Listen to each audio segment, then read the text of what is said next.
L'arrivée d'un chiot dans la famille est l'occasion d'un rappel des règles de base de l'éducation. Et pour la première fois, nous nous mettons à la place du principal intéressé, le chiot, pour voir à travers ses yeux à lui. La parole à notre comportementaliste canin. Lorsqu'on accueille un chiot à la maison, on a tendance à penser que le chiot c'est un bébé et donc on lui laisse tout faire.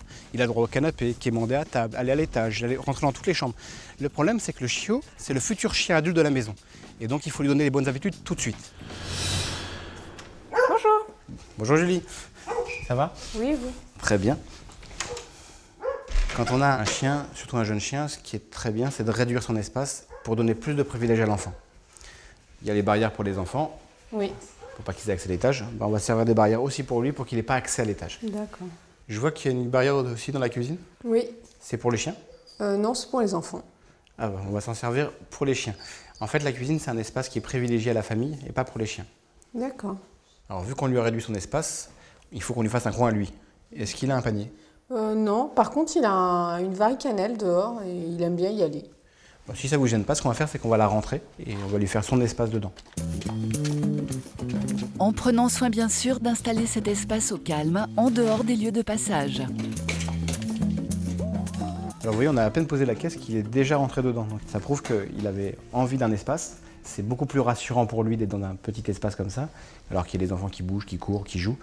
Au moins là, il a sa chambre, entre guillemets. D'accord. Il en va de même pour son coin repas. Installez-le si possible en dehors de la cuisine et faites toujours manger votre chien après vous. Car c'est bien vous, le chef de meute. Et vous devez également résister à la tentation de lui donner quoi que ce soit pendant vos repas. Alors même si en fait il a le droit à tout cet espace, il y a quand même des endroits de la maison où il n'a pas le droit d'accéder. Le canapé en fait partie. Alors s'il vient en fait, pour monter sur le canapé, le comportement qu'on doit adopter, c'est surtout pas de la colère. On ne crée pas d'excitation. On va fonctionner sur un non très ferme. Non, pas non, non. Et en fait on va venir le prendre calmement par la peau du cou. Montrez-moi. Non.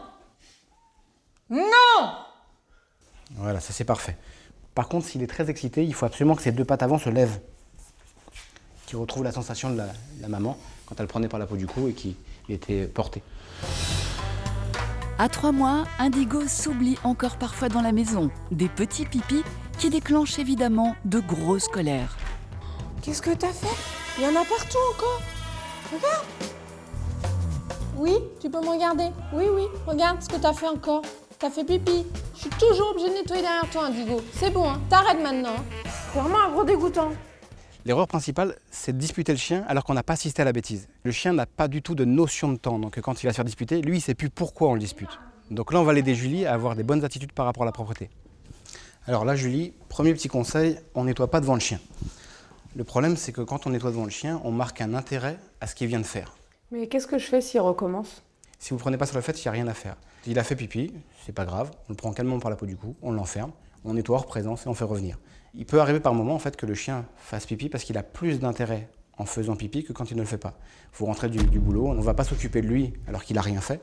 Et il va se rendre compte que en faisant pipi, le soir, on le dispute, on passe plus de temps en fait, avec lui. Et ça, c'est ce qui va développer chez lui un comportement de bêtise volontaire. Le chien, lui, il a une espèce de pensée, c'est qu'il pour être propre, il ne doit pas faire où il mange, pas faire où il dort. Donc le meilleur moyen en fait, d'apprendre à un chien à devenir propre, c'est de réduire l'espace de la pièce. Parce qu'il va s'indisposer tout seul en faisant ses besoins. La deuxième chose, c'est qu'il faut rythmer la vessie. Parce que comme il ne sait pas, lui, en fait, combien de temps il doit se retenir, il fera pipi à chaque fois. S'il sait qu'il sort par exemple toutes les 2 heures, il peut tout doucement rythmer la vessie. D'accord.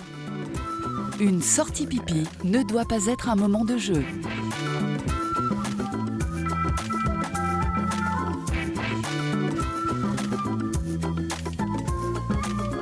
Après, n'oubliez pas de le féliciter, même de manière exagérée, en tout cas les premières semaines.